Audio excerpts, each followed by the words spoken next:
So I'm John Scott here on allmemphismusic.com with my partner David Fleischman. How you doing, Flash? I'm fantastic today, and it's going to get even better. So we are here on allmemphismusic.com, and we are so honored to be with a man that has changed, that helped change the musical landscape of the United States, of course, and change the musical landscape of the world. And we're so proud to have with us today Mr. Jim Stewart. Jim, thank you so much. Delighted to take the interview, and of course I'm just a small cog in the wheel.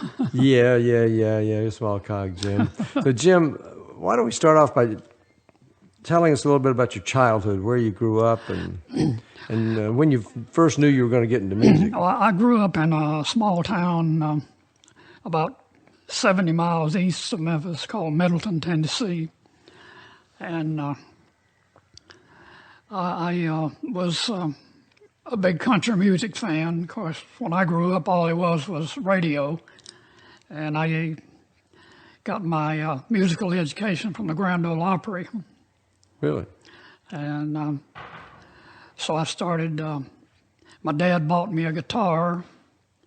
I learned a few chords on that, and later he bought me a fiddle, and I think my mother regretted that. Why a fiddle? The fiddle, I don't know, but that's the worst sound in the world, to hear a beginner on a fiddle. So I had to sit out on the front porch and the swing and play my fiddle and the guitar. And you eventually got a band where you were playing. Oh yeah, right? yeah.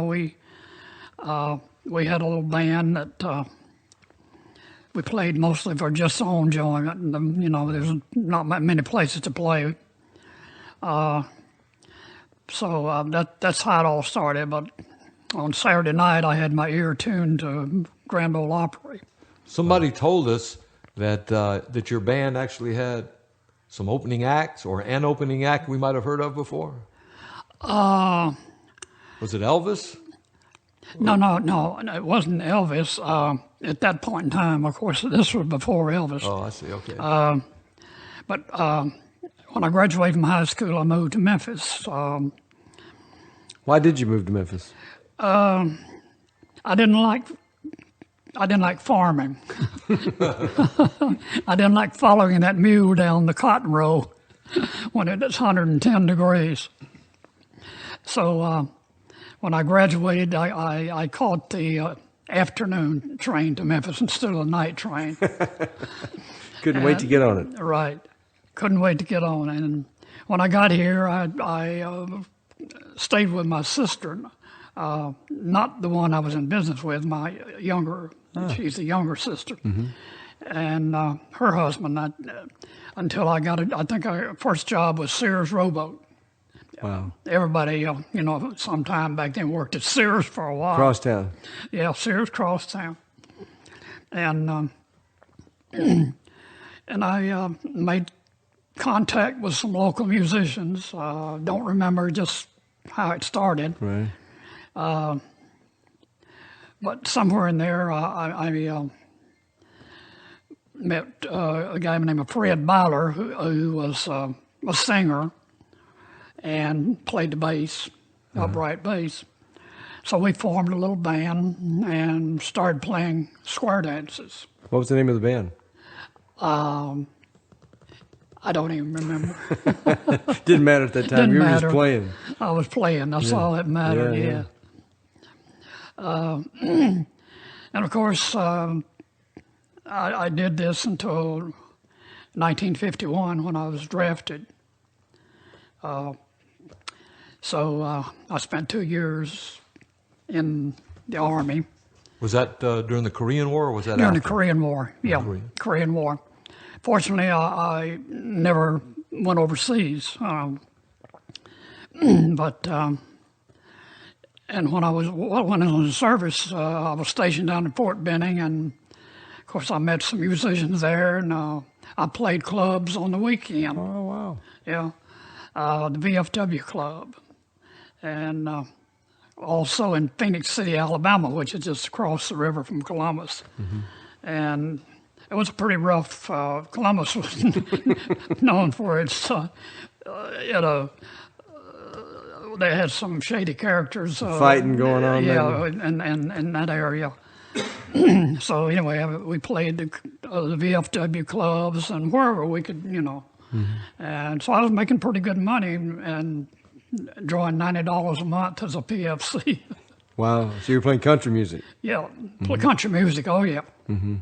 And so anyway, I spent 2 years in the service, and I got out in 1953, came back to Memphis, and immediately began connecting with musicians. And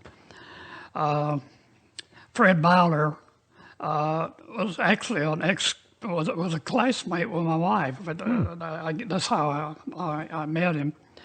And Fred had a pretty good voice, and they played bass, upright bass. So we formed a little group, and we played, all the local joints. I remember one night we played a gig in Paducah, Kentucky, and we walked in. They had chicken wire, and I'm sure Flash can relate to this. One time I had that happen down in Jackson, but everybody I think is familiar with that from the Blues Brothers movie. Yeah, because they had that scene with the chicken wire. But this was for real, right? And so they had chicken wire and across the band, to protect the band. Well, this worked fine until some guy came in one night with a .38 and a couple of shots in the ceiling, and we decided to move out. We decided to move on from Discretion was the better part of valor, right? I understand. Yeah. So this was in Memphis? No, that was in Paducah. Paducah, okay, Kentucky. I'm sorry. This was just prior to my being drafted, so I had my draft notice and all, and I had to report in February, I think, of '51. So I spent 2 years in the military and got back, and I went to work for First National Bank. Wow. It's different, First Tennessee now, I think. Right. Well, so you came back from the service, working in the bank. You were still, you knew how to play. Oh, yeah. Because you had been playing. Yeah. But were you still playing gigs and things like that, or basically just yeah, we were playing business? gigs, and I went to Memphis State, now University of Memphis. I graduated there with a business degree, and I played weekends in a band, and as a matter of fact, we played a club called Clearpool. Oh yeah. It had been changed to the Eagle's Nest. It was originally Clearpool, and then it was called the Eagle's Nest, and we had a pretty good sized band. We had three. This was kind of a country rock band. We had steel guitar. We had 3 fiddles, but we had a trumpet as well. And that was kind of different those days. Yeah. Mm-hmm. So this was just the beginning rock and roll era. So we played I think it was Wednesday, Friday, and Saturday. Well, they had an act that came on when we'd take an intermission. A young artist by the name of Elvis Presley. Ah, okay. That was the opening act. That was not even an opening act. He played the breaks, right? He played the breaks. So when we'd take a break, Elvis, and of course, Scotty Moore and Bill Black, they would come on and play. And we noticed that when they started playing, the dance floor everybody hit the dance floor. When we were playing, not everybody was dancing, But we didn't, nobody thought anything about it. And so I met Bill and Scotty. Elvis was he was shy. He really was. He didn't come over and join the band when we all sat down. Scotty and Bill would. and Elvis is kind of off in the background, but he, it wasn't a question. It was just shyness. He really was. Mm-hmm. You hear that a lot about comedians, how they're so extroverted on stage, but off stage they're very introverted. Yeah, he in the is. same way, he was so He was magnetic live performing, but off the stage he was a very quiet, shy He guy. was very shy and very quiet. And I remember a little story. This was very early. They were playing the Louisiana Hayride in Shreveport on Saturday nights. Mm-hmm. They would go down there. And I remember Scotty and Bill, one night we were sitting there talking, and they said, "Man, I don't know if we got enough gas money to get to Louisiana Hayride this weekend." That was the early days of Elvis. What year was approximately was that, Jim? That you guys Elvis was opening for your band? Yeah. But what year was that? Do you think? That had to be somewhere 55. Mm-hmm. Mm-hmm. 54, 55, somewhere yeah. 55, 56. Mm-hmm. So you're working in the bank at this I'm point, working still the bank. I'm playing going to gigs. school. And at what point did you get into the studio business? It was probably sometime late in '57. Fred Byler and I were, after we quit playing the Eagles Nest, we formed a little band and played square dances. It was kind of a novelty thing back then. Fred knew this guy that did the booking and called the square dances, so we had a band and we played the square dances, mostly on Friday night, Saturday night, and of course by this time Sun Records had really blossomed. Elvis had become a national hit by then on a couple of records. So Fred and I got it, why can't we start a record company? If Sam can do it, Exactly. Why can't we do it? And so I had a barber that had a little record label, and he had a portable recorder, mono.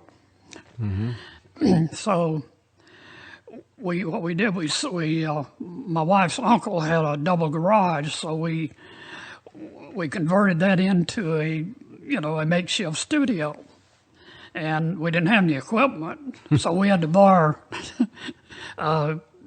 my barber's equipment, and we recorded a record on Fred, and it was a song that I'd written, which was the only one, because after I wrote it, I said, "That's it. I'm not a writer."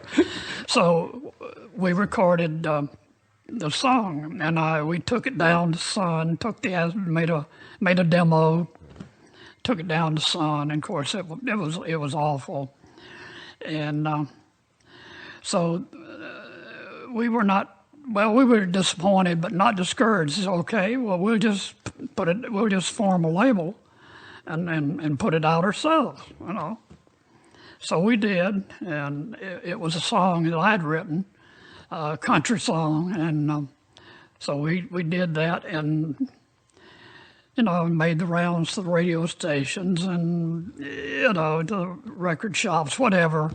And it was awful. It was a horrible record. Well, was that Satellite?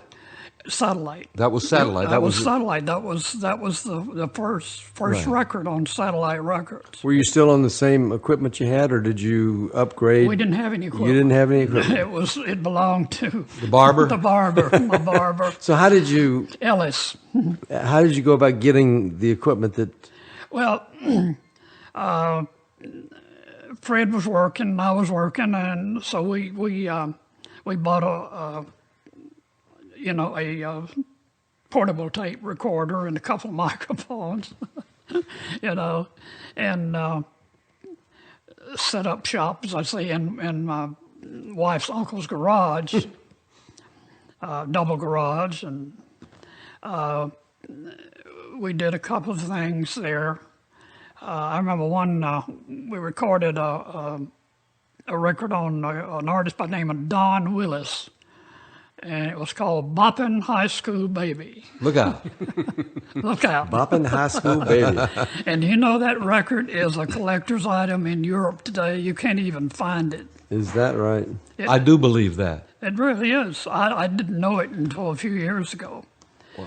I mean, we probably pressed maybe 500 in all, you know. There's a whole market for records like that, you know, from the really old days that people just they probably have value because of their age and the originality and all of that. Yeah, yeah. Well, so it was on satellite, and did you have so you released your record? Were there other artists that came out on satellite? Yeah. We had let's see, Donna Ray Jackson, and I think she was a co-host with George Klein at one time. Oh, okay. GK. TK, yeah, on his show. No, we had several. Was the Veltones? We looked up. We saw doing a little research for this. That was beginning.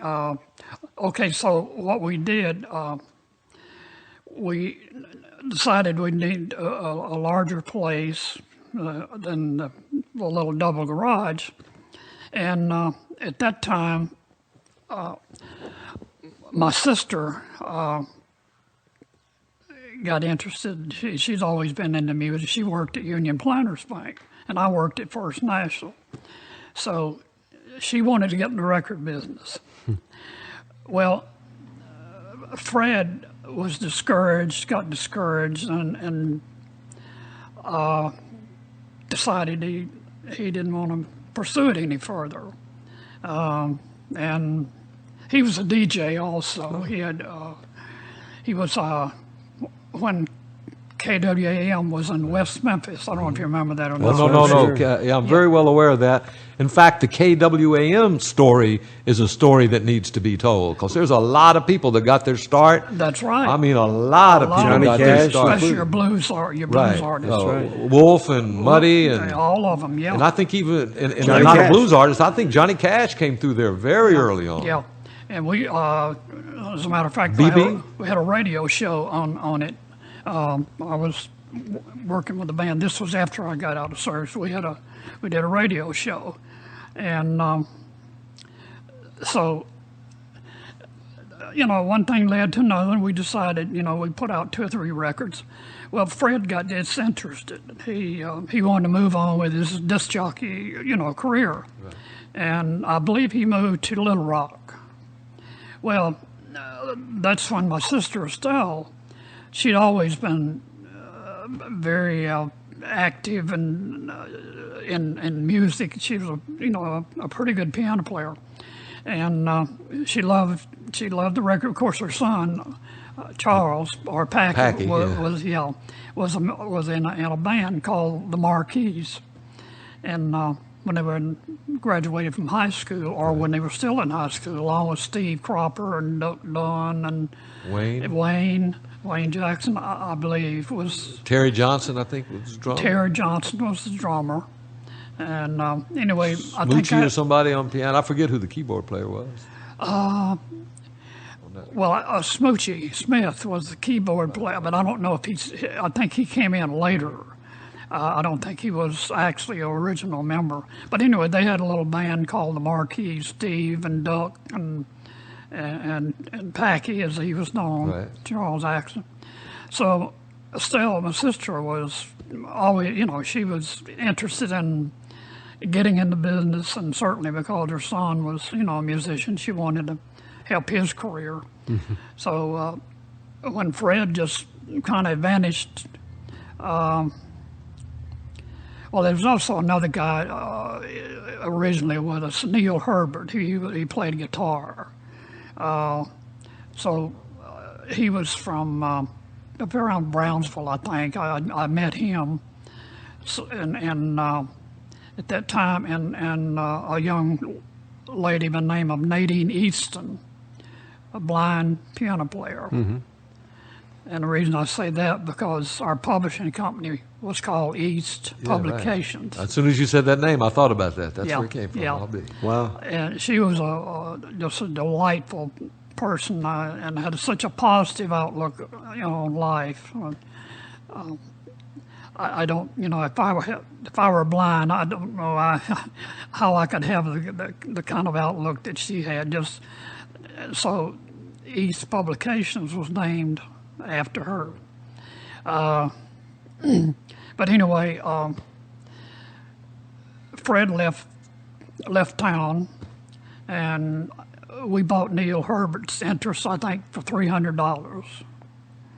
They had a lot of money. I was going to say, A, it was a lot of money, but B, that was a very wise investment. But anyway, Estelle and I formed became Satellite Records.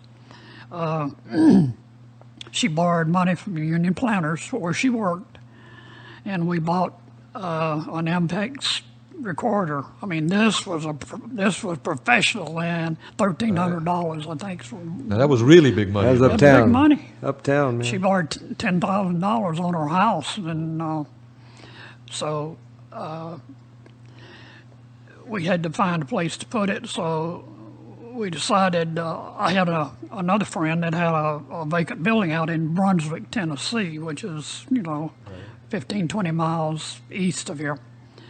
So we went out there and set up studio, a makeshift studio, but at least we had a good tape recorder. And you were still satellite at the time, Still correct? satellite. Okay. Yep. You know where I'm heading. Eventually we're going to get to how and why we right. changed the Stax. But go ahead. Yeah, that was still satellite. I always hated the name. It was there because of the Sputniks, and we just Right. Yeah, nobody knew what a satellite was That's until right. the Sputnik. Yeah, right.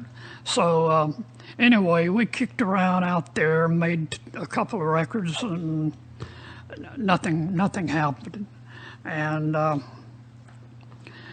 we decided, it wasn't working. It was too inconvenient, number one, because it was like 20 or 30 miles out of town, and we all worked and day jobs, so it was very difficult to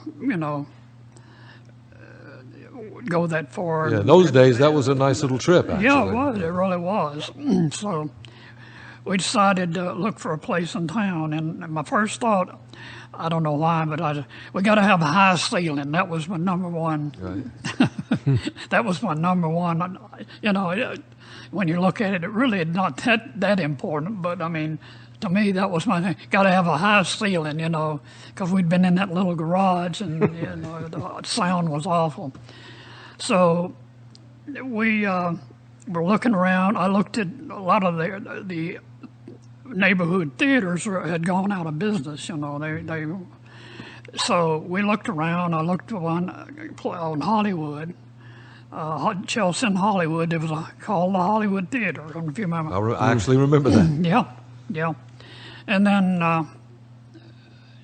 now I don't know. Chips Moman, of course, and I we got together during that period, Right. and Chips says he found the one on the building on the Capitol Theater on Maxmore.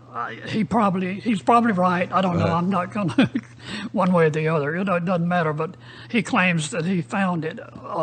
He found that building. So we leased the building. It was huge. It was a huge theater, and you walk in there and you talk in a normal tone, and the echoed, it just off the wall. Yeah. So what we did, we partitioned it down the middle. We built some acoustical sound barriers down the middle of the theater to kind of make it a little less live. Hung a lot of curtains and stuff and padding on the wall. It was still live. I mean, it was like a, you know. It had a great sound, that room did. But it was, for a studio, it would be considered, you know, live, too live, really. But we made some baffles and things and burlap on the walls, and, you know, it helped. One thing you didn't do, you didn't level the floor. It was a theater, so it sloped down. The floor. You walk in and you walk down. That's right. And of course, we used the stage was large, and we used the stage for the control room. And ironically, or whatever you want to call it, the theater speaker, what they call the voice of the theater speaker, was still there. It was huge. It stood about 9 foot tall and about 10 feet wide. And the control room wasn't much bigger than it. It took up most of the control room that we built, okay? And so that was our playback system. And we built a little window where we could see out in the studio. We did all this on our own. We didn't have money to hire somebody. It was certainly amateur, makeshift, whatever. We didn't know what we were doing. Did you hang some curtains from the walls? We hung curtains. Well, we built the acoustical tile wall up about 10, 12 feet. But the ceiling was more like 20 feet high. So we hung drapes from the top of the ceiling down to the baffles that we built. And then we put some burlap padding on the sidewall, you know. And we didn't have an echo chamber, but we had one hell of a bathroom. And it was about 15 by 20, all tile, and man, that was some echo chamber. So, Jim, you have the studio, you're building the studio, and when did it hit you that this was the place? This was. Did you know it then that this was it? Really, we didn't think of it at the time. It was just a necessary move, and we, you know, when you got novice like myself coming in and putting a studio together, I mean, you don't have any blueprints, and we couldn't afford to hire architects. So it was just a makeshift. I think this will work. Maybe that'll work. You know, and of course we had a problem. There's no air conditioning in it. Oh, that's right. I forgot. No air conditioning, no heat, except we had a small heater that we ran the gas line to, and it was nowhere near adequate to heat the whole studio. Nowhere near. It was right. We built a drum stand, and like I say, we made some screens, some baffles, and that we could kind of get some isolation, and we built a drum stand, and it was right next to the heater, and when it was cold outside, it was just as cold inside. So we would make we make a couple of takes on a record, and everybody'd come down and stand around the heater. Now, what year was this? This was 1960.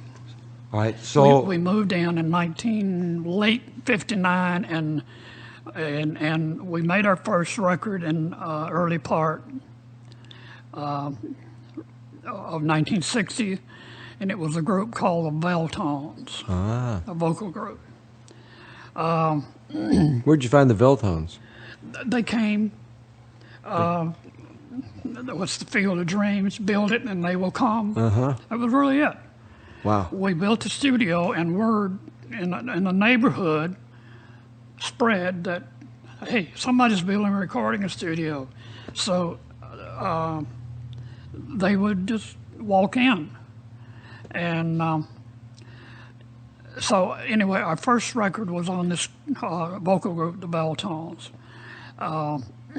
So what I did, I took it to DIA, which I don't know if I told you. I had played on WDIA. It was years earlier when I got out of service. I was in a band. WDIA played country music. Oh, I didn't know that. Yeah. Huh. We had a noon show on WDIA, a country band. Wow. This was in 1958, 59, somewhere along in there, right?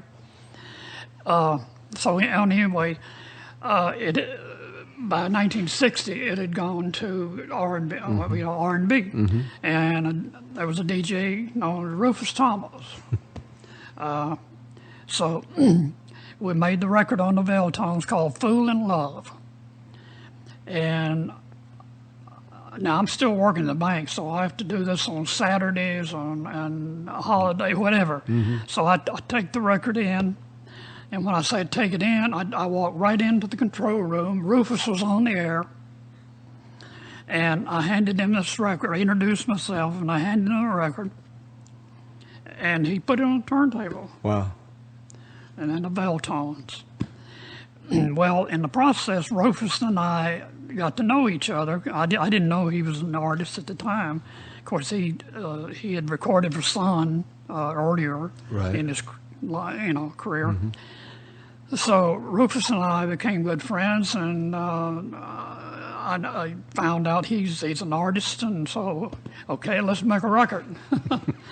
So I signed Rufus, and in the summer of 1960, early spring or summer, the Belltone Records, never made it. They were a good group, a very, very, very good harmony, whatever. But anyway, Rufus and I became good friends, and he was free from the Sun contract, so we made a record on Rufus, and it was entitled "Cause I Love You," and he brought in his teenage daughter, Carla. She was 16 at the time. And she's on the record with him. And so we released the record, and it started to create some attention locally. We started getting, I forgot to say, my sister set up a record shop in the lobby of the theater so we could pay the overhead. There you go. So anyway, people started coming in and was asking about this record on Rufus Thomas. Well, that was, I just couldn't believe this. I mean, we're in the record business. You had like a regional hit with that? Yeah, it became a regional hit to the point that Atlantic Records got word through the local distributor here, Music Sales. A local record distributor there on Union, called the attention to Atlantic Records, and that we got a local record that's starting to make some noise, and so I get a call from Marty Simon one day that he was sales at the distributor. He said, "There's a gentleman here from Atlantic Records out of New York would like to talk to you." And I said, "Okay." So he said, "I'll send him over." Well, he was a local rep. I mean, he was from out of New York, but this was his territory. And name was Norman Rubin. And he came over to the shop, and he said, "You'll be getting a call from a gentleman named Jerry Wexler from Atlantic Records, and see they might be interested in picking this up for national distribution. Fine. So I'm back at the bank Monday or Tuesday morning. I get a long distance call, and he introduced himself as Jerry Wexler, and they said, well, we're interested in distributing this Rufus and Carla record nationally. So I said, well, okay. As a result, we made a deal. We made a deal for the record. Well, we did pretty good on the record. It may have sold, I guess, nationally, maybe 50,000. I don't know. That was pretty good back in those days. That was a nice size record. It broke in a few markets, but never really caught on. It was mainly a southern hit. Birmingham, Atlanta, and south. So that was good. Hey, we made a few dollars on the record. Was that deal you signed with Atlantic, was that for that one record, or was that eventually the deal where they distributed all of your music? Well, no, it was on this artist. It was I think a 5-year whatever. From the artist. On the artist, see, and of course I thought the artist was Rufus Thomas, but Carla's name happened to be on the record. So here comes the kicker. Rufus brought Carla in one day and said, "She's got this song. I'd like to hear you. Like you to hear." Carla sat down at the piano, and it was like yesterday. And she started off a song called "Gee Whiz." Look in his eyes, and I said, "My God, this is it. This is it." I mean, nothing's greater in this business when you hear something and you know. When she said "Gee Whiz," look at his eyes, it was all over. We had chill bumps all over your body. I had chill bumps, I really did. And so that led to, obviously, our first national hit record, "Gee Whiz," which we recorded, I think it was late October, whatever. And we put it on the Satellite label, okay? Now, Rufus was, when I signed the deal with Atlantic, that was, Rufus, I thought was Rufus Thomas. He'd be under a 1 year or the 5-year option, whatever. Well, when I released Gee Whiz on the Satellite label, that record took off like unbelievable. I'd sent some to St. Louis and just, here and there. And all of a sudden we get calls. We got calls. Of course, it just busted wide open locally. I mean, we couldn't keep enough records and just bam, And you love when that happens. And then what happened? I get a call one day at the bank from Mr. Jerry Wexler of Atlantic Records. He said, "This record by Carla Thomas, Gee Whiz, I understand it's on the Satellite label." I said, "Yeah." He said, "That's my record." I said, "What do you mean?" "Well, she's under contract to Atlantic." Well, anyway, the story was her name was on the record, Rufus and Carla. But she didn't get any royalties out of it. She wasn't an artist. She was just a backup singer. So their position was, since her name was on that record, they had her as an artist. And she wasn't even signed as an artist at the time. I didn't have the money to go into legal, whatever. So okay, look, just, yeah. And of course, being new in the business and you got a potential hit record, you're excited and business is secondary, I guess. Sure. I just wasn't thinking.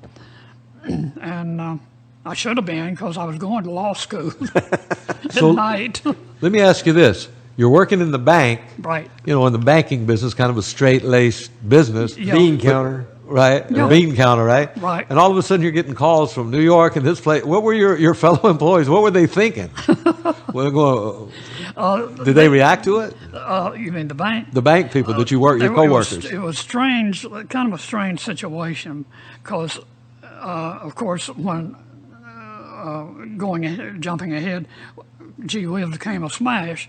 I'd get calls, long distance calls, from Wexler or somebody every day at the bank. And they began to wonder, I guess, what the hell's going on here? We're getting these calls from New York, and I'm just a peon there working at the bank. And, but anyway, instead of getting in a lawsuit, which I couldn't afford anyway, we probably could have won it. I don't know.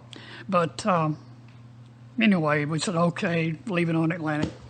Well, of course, Gee Whiz went on to be top, I don't know if it made number one, but it went very close. It was certainly top 5. Oh, yeah. Oh, yeah. And, of course, she was on the Dick Clark show shortly thereafter, and, the big record. So, right at a million records. But anyway, that was the beginning. And then, of course, behind that, then we began to sign, people were walking in the door every day wanting to, to sign with the label. Every local act, R&B act in town, which was great. So Rufus, of course, I give him credit really for laying the foundation and being the what I would call the spark that ignited the satellite label at the time. Carla's second record, Love My Own, which did pretty well, but nothing like Gee Whiz. And I thought I was going to be real smart on the second record. I wanted a different sound, so I said, oh, the Nashville sound was all the go, during that time. I said, I'm a big, I know it all now. I'm going to take her to Nashville, and I'm going to second record, and we're going to have a smash. Oh boy, that was a big mistake. I spent a lot of money. I think I had the Anita Kerr singers on the background. And then the record barely made the top 100, But anyway, that's just that's life in the record business. Yeah, that's right. So I learned then we had something here. There's no point in me going to Nashville. So Jim, you were still working at the bank. Yeah, I'm still at the bank. And then, so I'm guessing you got off work at the bank and went right to the studio, or did you stop somewhere else? I stopped on every day. I would work to 5 o'clock and go down one block to the Crystal, get my burgers and my pie, and head to the studio. There you go. There you go. So how long did you stay at the bank? I mean, did you? I didn't leave the bank until 1965. Is that right? Wow. We had all kinds of hits, I don't know. I just, of course, Steve Cropper took over. Well, backtrack here. Chips was, working the studio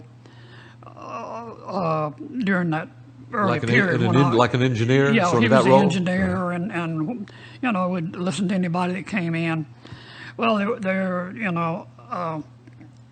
course, my sister had a son that, was in the music business too. She was a musician, and she wanted him to, take a major part or more or less run the studio. So there was some conflict there between my sister and Chips.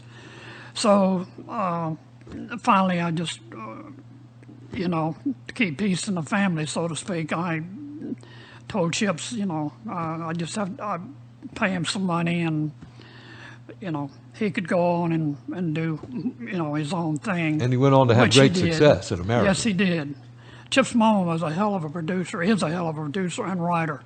And guitar player. Yeah, he's a heck of a guitar player. Yes, sir. Yes, he is.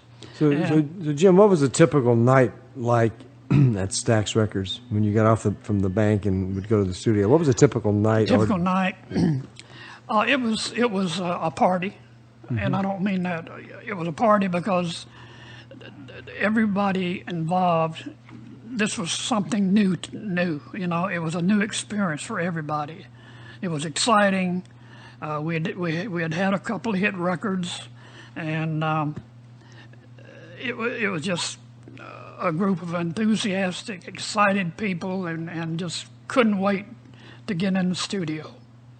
So was that when the Marquis came into the picture? Yeah, they came in. My sister naturally wanted to record on the Marquis, and they had the instrumental thing that they had worked up called Last Night. Well, had you made the name change of the label at this point? No. You're still Satellite. It's still Satellite. And then you were in a predominantly African American neighborhood, and you ran across this group of white kids through your sister. That's how they came into the fold. Most of them were classmates. Right. They all went to Messick High School, Steve I think. Cropper, yeah, all of them. They went to Messick. Steve and all of them, I think. Right. Most of them Packy, did. Terry Johnson. Smoochy Smith wasn't. He was he was the keyboard player, but I don't think Smoochy was graduate from Messick. But anyway, most of them were from Messick. So anyway, like I say, my sister wanted Charles, her son, to pretty much run the studio, but he had a problem. He wasn't too reliable, and you know, he was a heck of a nice kid, but he just, you know, he didn't have that drive or whatever, and so instead I asked Steve Cropper to run the studio during the day, and when Chips left, and so anyway. Getting back to the, I finally, in 1965, I decided it was time to leave the bank. It was costing me more money. I was making maybe $300 a month at the bank. And you're on the phone all the time. And I was on the phone, and my boss didn't really understand why I was on that damn phone so much, you know. Talking to New York. So anyway, I decided to move on, and I think they thought I was probably embezzling money because by that time I was wearing nice clothes, which most of those people couldn't afford, and I was driving a Cadillac. They look at me a little strange, and I think they were checking the money box to see if anything missing. And now you're leaving. Now I'm leaving, right? But anyway, I finally gave up the day job and started working 24/7. Well, at what point did you change the name from Satellite to Stax, and why did you change? Last Night was an instrumental that the Marquis came out with in 1961. I think it was the early spring or summer of 1961.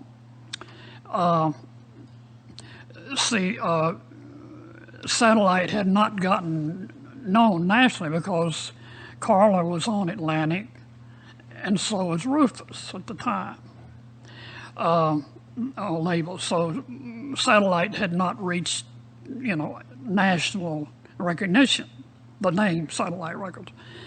When we released the instrumental on the Marquis Last Night, it became an instant hit. In the meantime, I had made it, I told Jerry Wexler, I want label identity. Mm-hmm. Okay? Mm-hmm. At that point, I had a little power, you know. You figured that one out. Yeah, because of the Gee Whiz and Rufus and then the Marquis.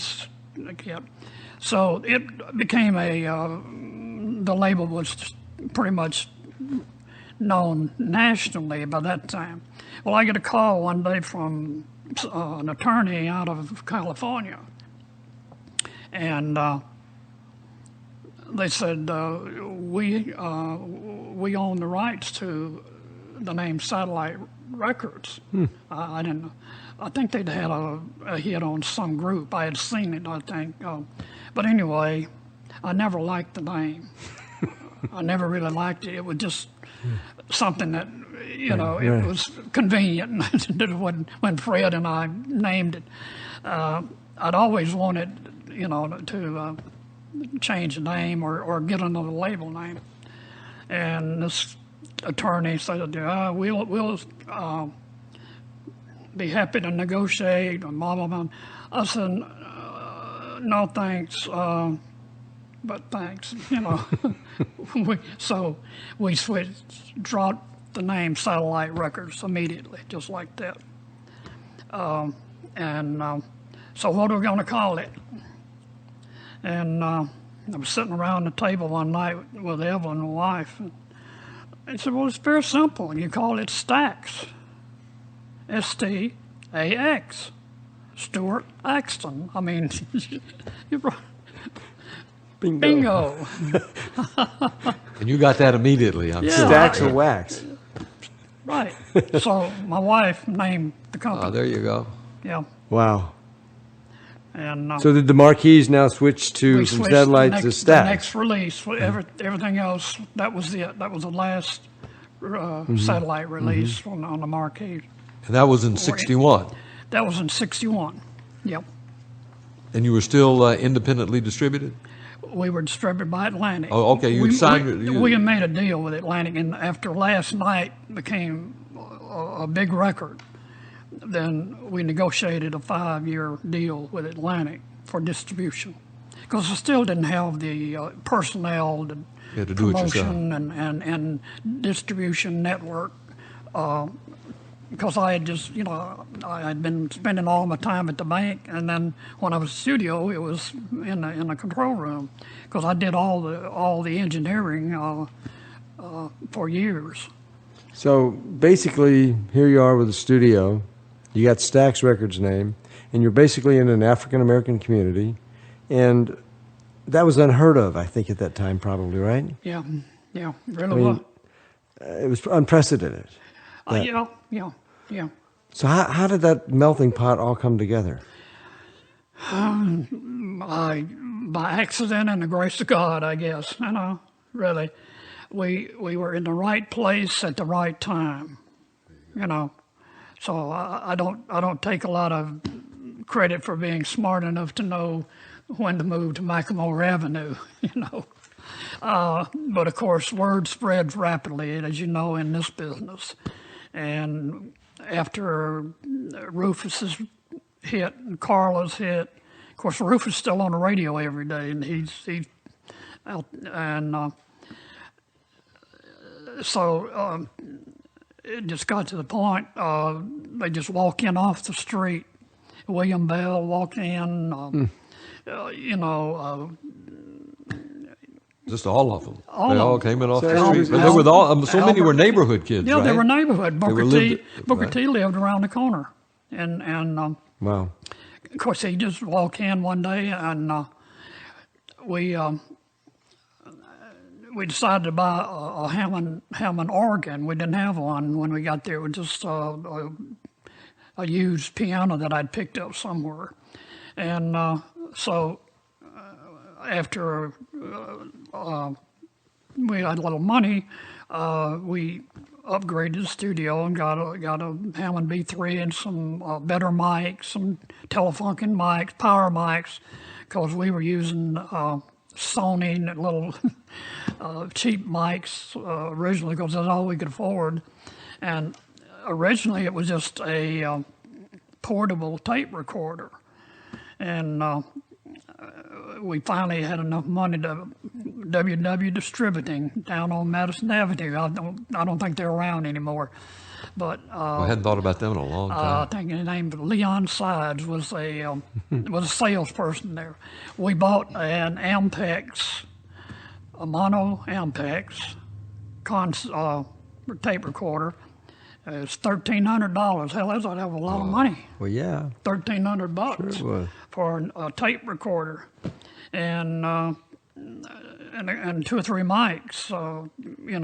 Was I've gotten, but it was still expensive. We had $10,000. She borrowed $10,000 on her home, and we had to make that, build the studio where we could, use it, and whatever basic equipment that we had to have. And I do mean basic, and so she opened. What she did, she opened a record shop in the lobby of the theater. It was a huge lobby, so we had a record shop in front, and it was there for years. And I tell you what, that was probably the best marketing tool that you could have, because when you are dealing face to face with that consumer, and you put a record on that turntable, I don't care if it's got your name and whatever on it. If they don't like it, they ain't gonna buy it. So, Jim, were you renting the studio at this time, and how much did that cost when you first moved into Stax? Less than $5,000 a month. Less than 5,000, probably more like $3,000. We didn't use all the $10,000, to move in. Well, we did most of the work ourselves. Well, how much rent were you paying? $300. $300 a month. $300 a month. Yeah. And you had mentioned you got the organ in Booker T. How did that happen? You had two African Americans and two white guys. How did you get those together, and how did that evolve? Booker T walked in off the street. He lived just around the corner. He walked in off the street. David Porter worked at the Big Star, I think it's Big Star, right, yeah, grocery across the street. And he knew Isaac Hayes. So and then of course Rufus knew a lot of people. And it just, over a period of time, word of mouth, that we were in the neighborhood, that we were there. Because we certainly we didn't have to go out looking for talent. They found us. Wow. Yeah. Well, there weren't. It's not like today where there's sort of a record company on every corner. In those days, there weren't that many. No. And so when you had one like you guys that were getting some recognition, it would be the place that people would know to go to that had that desire. Word spreads rapidly. Right. And of course, Sam was kind of in a different field. Sam Phillips. Yeah. Right, over at Sam. He was more into the rock, and so any of your black artists are going to somehow more than likely find us. And of course, with Rufus being on the radio, right. There are no secrets in this business. And the B side of a bad single is the only secret. Yeah, you're right. We've had plenty of those. Yeah, and of course, radio was different then. WLOK was a small, or R&B programming station. They competed with WDIA locally. Of course, DIA was all over the South, where they were 50,000 watts. Mm-hmm. So we had some pretty good advertisement out there with Rufus Thomas on the radio, and Carlo being a hit, and him making hit records. And like I say, it doesn't take long for the word to get around that, hey, they're making this kind of record over there on Macklemore Avenue. So, Steve Cropper, Al Jackson, Booker T, Duck Dunn, how did that meld? How did that? Well, of course, Steve, as I say, came out of the group Marquis, and I met Al Jackson when he was a drummer with Willie Mitchell. And Al's dad was a musician, also had the band here, right? Al Sr. Willie was playing a club in West Memphis called a Plantation Inn. That was years ago. That was the place. That was the place to be, right? And I was too young to go, but I heard all the stories. I went over there once, and I was talking to Willie, and Al Jackson, of course, was his drummer. And we I don't know. I heard him, and when I heard him play, and I knew this guy had something. Mm-hmm. And good-looking guy too. yeah. So I started talking with Al, and of course Willie he was not in the record business then. I don't believe. I think it was just about, maybe he was just starting. So I asked Al if he would be interested in doing, some sessions. He said, yeah, So it started, on a session-to-session basis with Al. Then, of course, as I said, Booker T lived around the corner. His mother and dad were school teachers, and I had to pass a pretty good test. They were very concerned about their young son getting mixed up in the music business. So I had meetings with them, and hopefully they understand that we're not going to take advantage of their son. And so Booker would, when he'd get out of school in the afternoon, he'd come to the studio, and he played baritone on one or two records. That was his original instrument. And then he started keyboard. He learned to play the organ at Stax. Wow. He'd played some piano, but I don't think he didn't have an organ, a Hammond B3. So he learned to play or improve his playing every afternoon, and after you get out of school. He lived around the corner. He'd come around and just go back if there's nothing going on, and he'd sit there and play for a couple of hours. So we were fortunate, in that respect, that they just seemed to come together there. It was a place for the musicians to get together, and So Stax was a teamwork. It was team. That's the key. It was teamwork. There was no boss. There was no person telling them, you played this, you played that. They would come in, and among themselves, they would work out patterns, and how musicians are. They jam. They come in just jam. So it's head session. Yeah. Now, were you the engineer now at this time yet? Or? Yeah. Yeah. I was the engineer. I was the only one. So I'd be doing paperwork or whatever, and they'd work up the song, and they'd call me, and I'd go back in control room and start the tape rolling. And was that Louis Steinberg on bass? That was Louis before Steinberg is on the bass. Before Duck Dunn. Right. Louis was the studio bass player up until 1962. After 1962, I should say.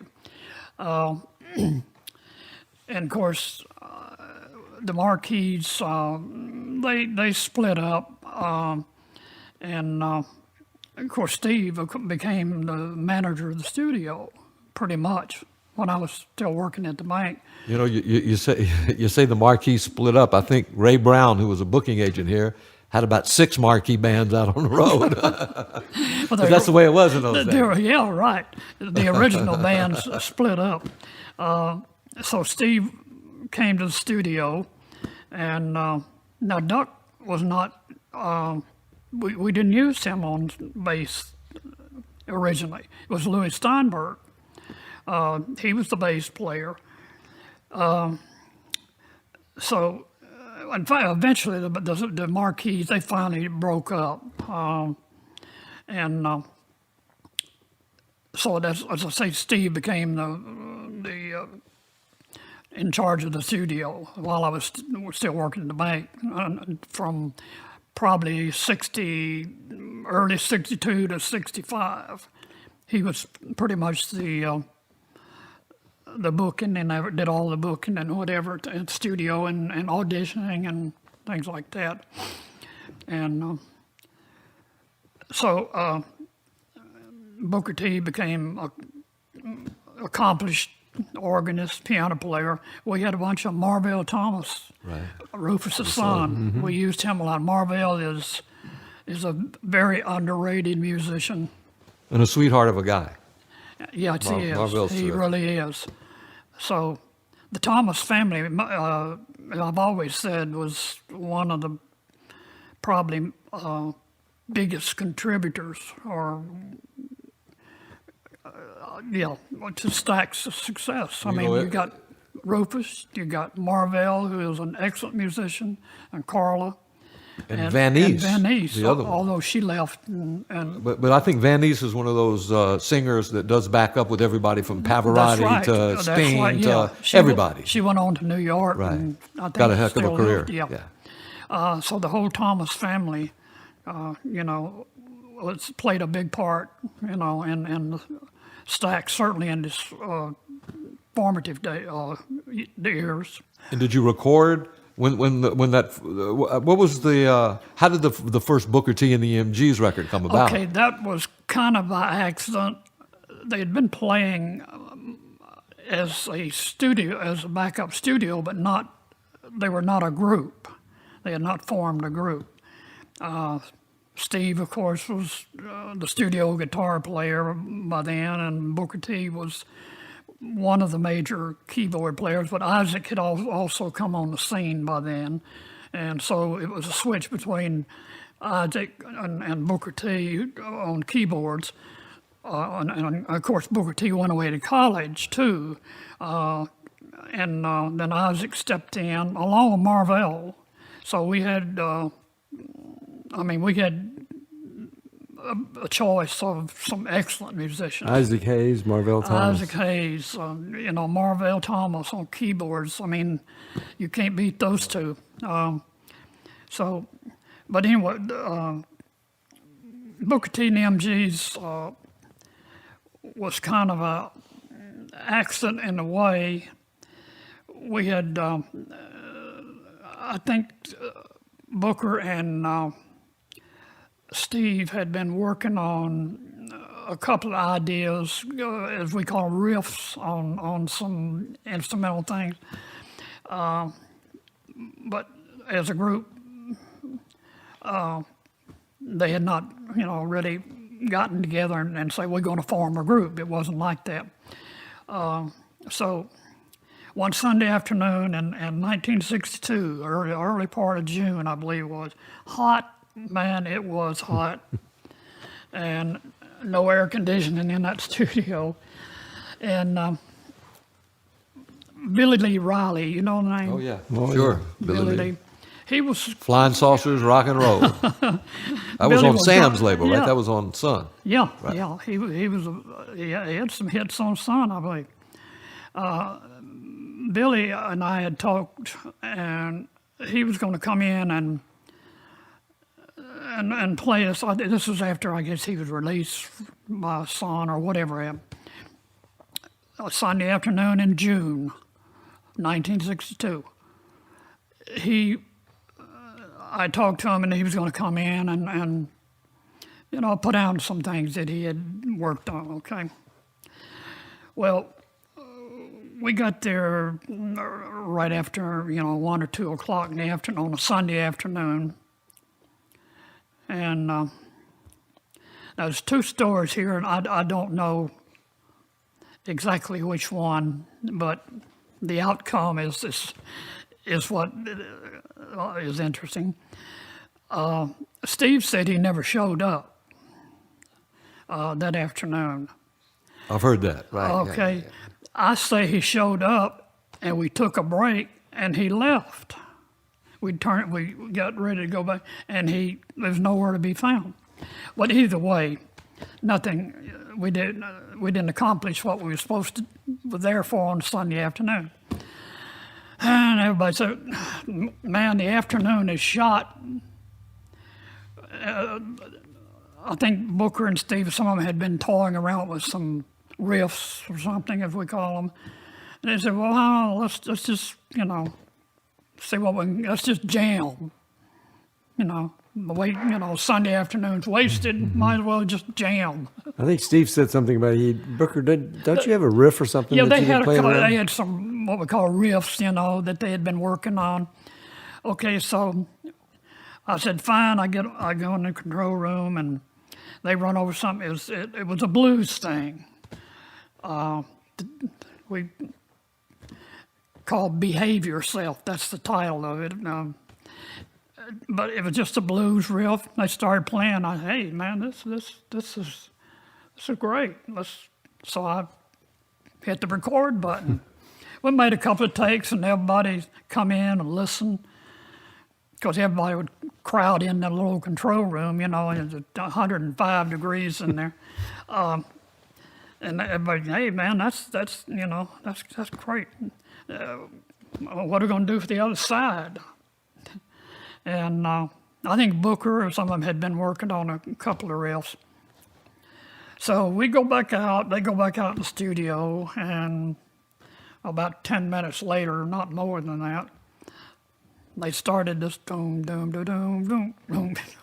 Booker started the intro, and about 2 takes, I said, "Holy crap, man!" Again, you knew you had one. This Chill bumps. Yeah, literally. I mean, chill, but you know it. Yeah, you know it. They came in and we played that thing back, I bet you 50 times that afternoon. And it knocked everybody out, man. It just, and so before we left, they were, what are we going to call it? I don't think they didn't have a name for the group. There was no group, Booker T and MG at the time. So you'd have to know Louis to appreciate it, that only he would come up with a title called Green Onions. And that was it. How long did it take to get that record out, as they say? It was about 3 hours. Nowadays it takes forever. All of this stuff you got to go through. Back in those days when you recorded, I went to the mastering. I took it over to Sun. They had the mastering. We didn't have it at the time. But anyway, after, as I say, Louis was the only one that would have come up with a name like that. And so the next, I don't know where I had a day off or something at the bank, but I went over to Sun and got an acetate cut and a master cut and shipped it off to Atlantic immediately. And Nick Charles was a DJ on WHBQ night show. Nick was from St. Louis, and he and I'd become, pretty good friends. He was a frustrated singer himself, and we actually cut a record on it. So Nick came in, I don't know whether it was that afternoon or earlier than that, whatever. He said, "Man, that's a smash." He said, "Get me an acetate on that." I said, okay, what are you going to do? I'm going to play it. On Monday night, following us recording it on Sunday, Nick played it on his show. Now, I've said this many times, had his PD been listening, he would have been fired on the spot. You just didn't do things like that on a top 40 station, especially WHBQ. But anyway, Nick Charles was the first DJ to air Green Onions. And it had the title Green Onions, or? Yeah, we had the title. Louis gave it the title before we left Sunday afternoon. But you didn't have the name of the group, or did you? I don't think we did have Final. No, I don't recall I don't know exactly when that came about. Right. But we had the title, yeah. Was it once you did get it out and shipped it to Atlantic and they serviced radio, was it a quick hit, instant hit? It was one of the fastest hits that we had had. And so this is 1962 in June. And so do you feel like, I know you were talking about how Rufus really got you started, and then Carla had the big record and you got the name recognition, and then the Marquees. But would you say that Booker T and the MGs, when you had that hit with Green Onions, it really exploded you? It did. I think that was the record that put Stax on the map. And for the next 6 years, I guess, 6 or 7 years, it was Otis and Booker T Well, and yeah, William Bell and Sam and Dave and right, Eddie see, Floyd and the Barcades and Albert King. Yeah, when we hit with the Green Onions, and it was on the Stax label. See, that was the biggest recognition of the name that we had had. See, and of course Rufus had come in there with the dog, the walking the dog. Oh, it was a little story about the dog. That was a dirty dance. Oh, right, right. At the time, my wife attended church in a small church just a few road blocks up from where we lived on a Sunday morning, and after the dog had become a pretty big, big record, at least locally, it just broke out here. And the pastor got up and he started talking about this dirty dance that's going to take the devil. It's called the devil dance. And my wife was sitting there in church. She said,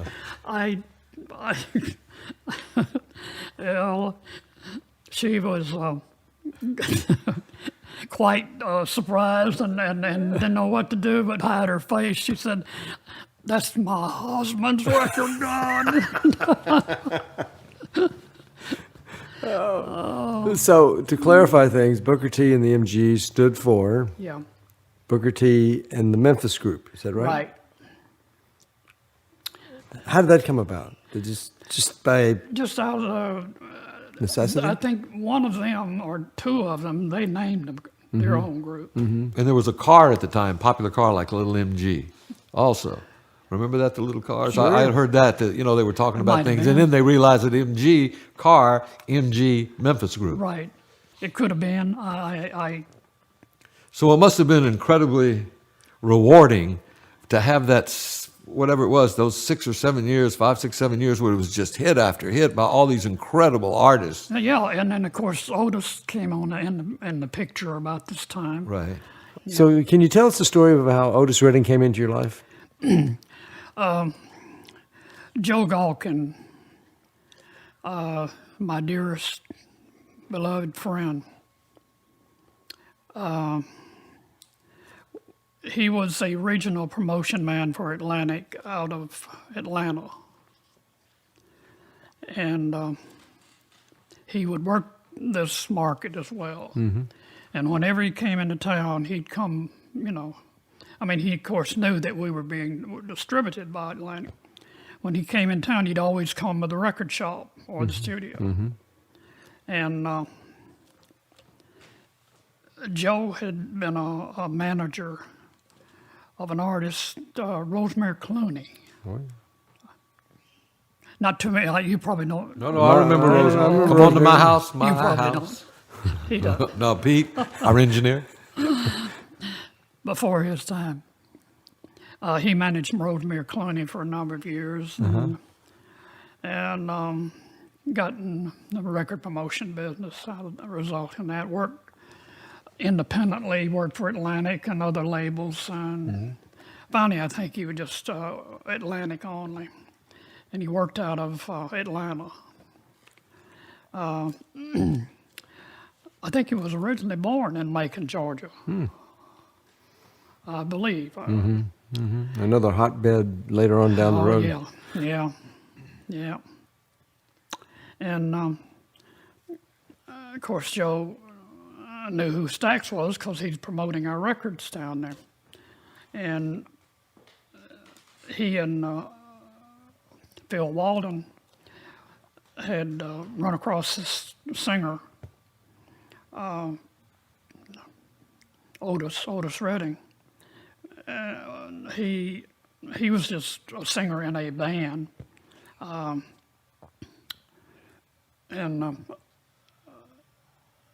as a matter of fact, Johnny Jenkins was the name of it. He was He was the leader. a singer in the band with Johnny Jenkins, and and a roadie. I think he drove the car Yeah.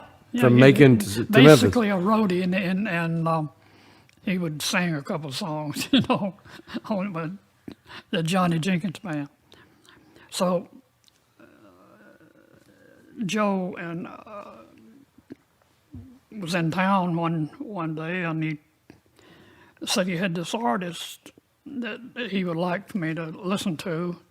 As a matter of fact, two of them. Johnny Jenkins said his label had expired. I think he had a record or two on Atlantic, and they didn't re-sign him or whatever. So Joe called me or came in town, talked he contacted me one way or the other. We became good friends, and he said, I'd like for you to hear this guitar player, Johnny Jenkins, and he's got a singer in his group that I'd like for you, check out. Mm-hmm. So, okay. So we set up a date for Johnny and his singer, Otis, came along. And if we had time, he said, I want you to listen to him. I want to listen to him. And so we spent half the afternoon with Johnny, and nothing, one of those sessions, about them, and nothing happens. You work and you try, and it just doesn't come together. Well, like you said, sometimes you have one, and then there's sometimes you don't. You don't. The thing is to know when to quit. So we were all the afternoon. Musicians were getting tired. I don't know who was on keyboards, but he got tired and left. So it was late in the day, and Otis had been sitting out in the lobby. He's very shy. He didn't come in the studio. He just sat in the lobby all afternoon patiently. And, hoping to get 30 minutes. Yeah, hoping that we'd have time to listen to him. Okay, so we finally just, everybody was exhausted.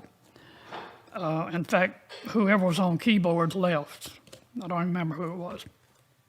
So Joe said, hey, we need to, Otis has been out there all afternoon. We need to listen to him. I think you might like him. Okay, so come on in, and not thinking of much. I was tired too.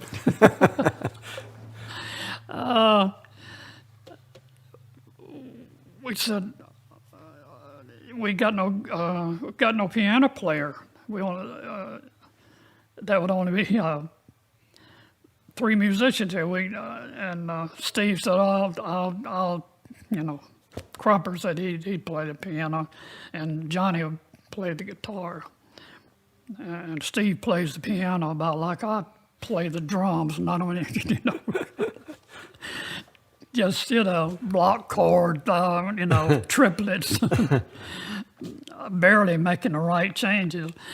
So anyway, we set about recording Otis, and it was called Hey Hey Baby. We made a couple of takes on it, and I turned around and I said, Joe, you sound like Little Richard. I don't think the world was waiting for another Little Richard, which he did, And Joe, if you had to know Joe, he's such a lovable character. The eternal optimist. That's all right. He's got another song. I said, okay. But everybody said, man, let's go home. So we made a take. Now, literally, I think we made one take on These Arms of Mine. Oof. And either I was so tired or out of it, or maybe I don't know a hit when I hear it, which a lot of guys tell me that's true. I don't think so, They Jim. I don't laugh think at that's me. true. I I know. don't think They used to laugh at me. If Jim likes it, it ain't gonna be no hit. I said, fine, you know. Let them think that. Or if he don't like it, it's a hit. Nobody was really all that impressed, you know. But we say, okay, Joe says, that's all right, that's all right.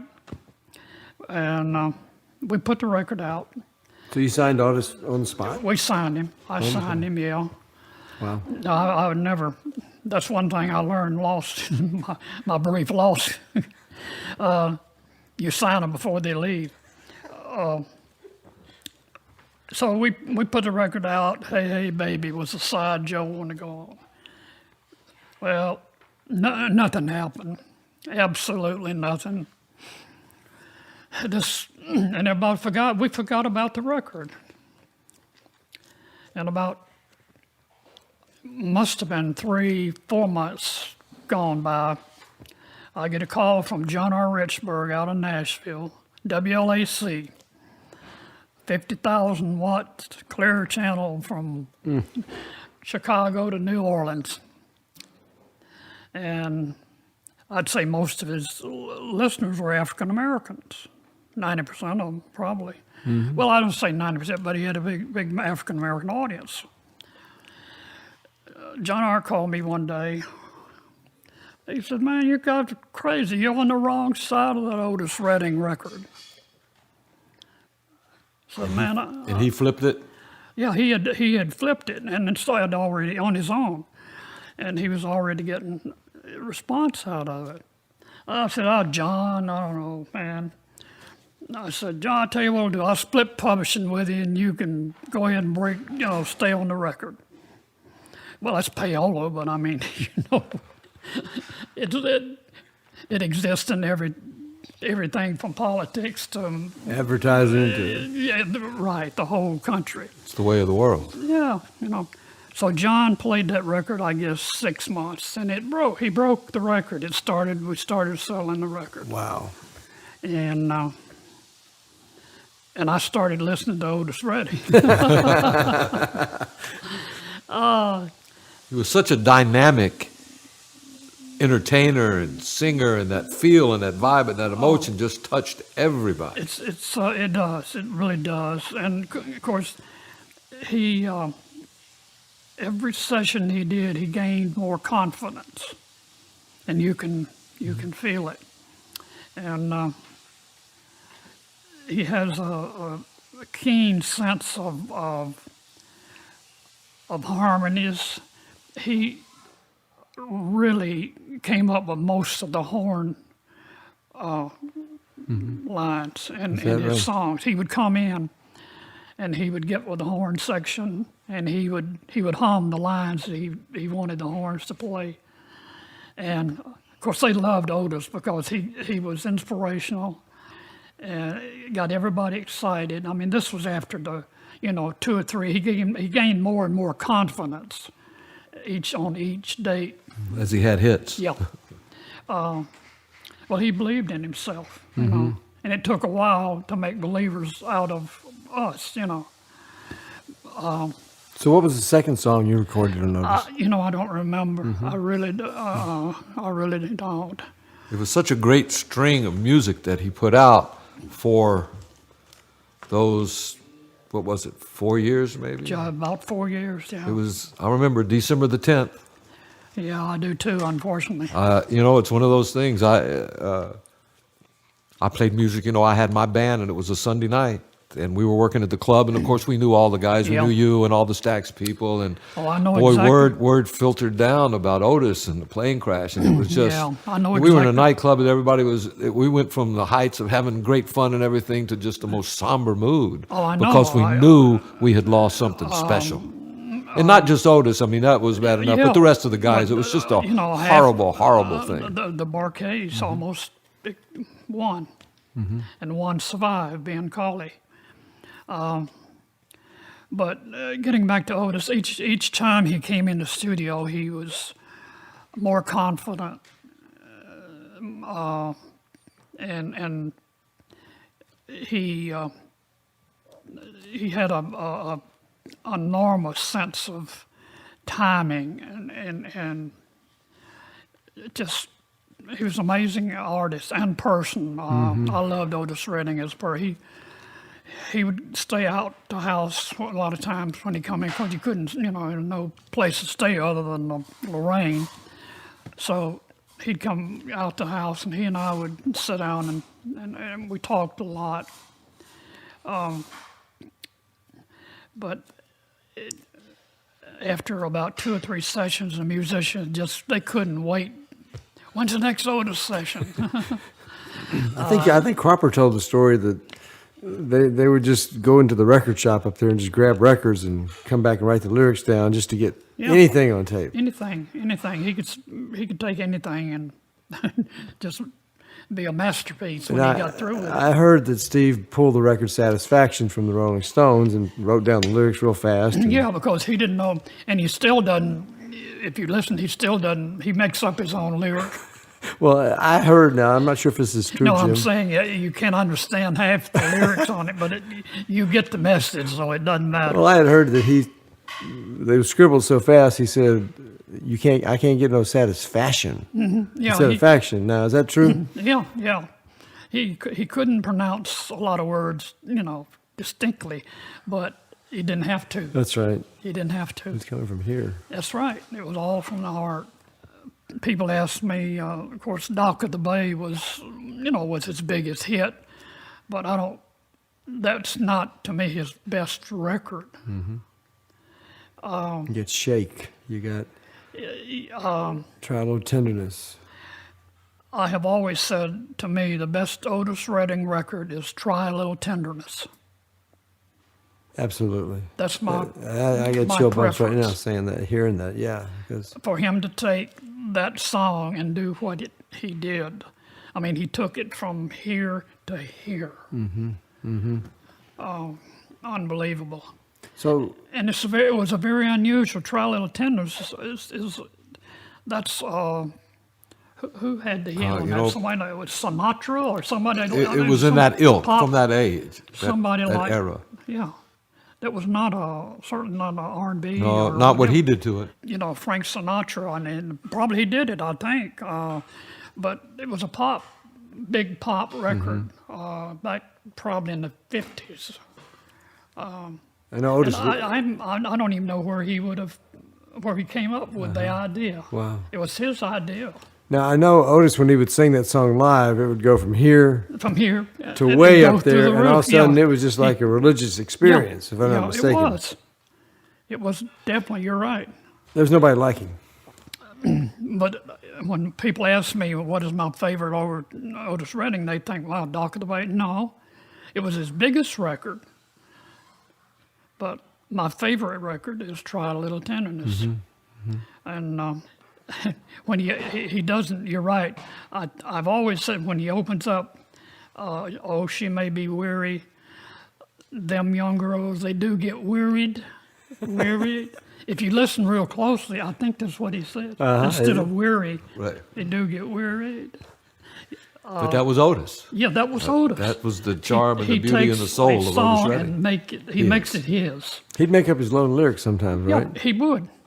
Either forget it or whatever, but when he could go into that fade, Ad-libbing. that ad lib fade that he did, and boy, the intensity, he was one of a kind. He really was, and I still miss him. It's not many days go by that I don't think about Otis. I can imagine. But the person, I don't mean this because he stayed out at my house a lot. We got to know each other really well, and He was a mild-mannered man, right? he was very.